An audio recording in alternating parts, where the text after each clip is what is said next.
Снизить стоимость электроэнергии на треть к 2040 году. Такой амбициозный план поставили перед собой участники саммита по проблемам энергетики и безопасности Северного моря. На слете в Гамбурге 9 стран ЕС и Великобритания договорились построить ветроэнергетическую сеть на 100 гигаватт с тем, чтобы обеспечить чистой энергией 143 миллиона домохозяйств.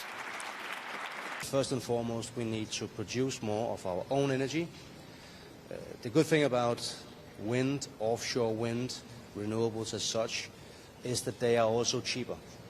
So not only will it be good for our security and our safety, it will also mean that we can bring down the prices of energy, that we can indeed become more competitive in Europe compared to the rest of the world. Региональный саммит проводится с 2022 года с прицелом на снижение зависимости Европы от ископаемого топлива из России и усиление защиты Северного моря. Оно, по оценкам европейских стран, подвергается так называемым гибридным угрозам со стороны Москвы.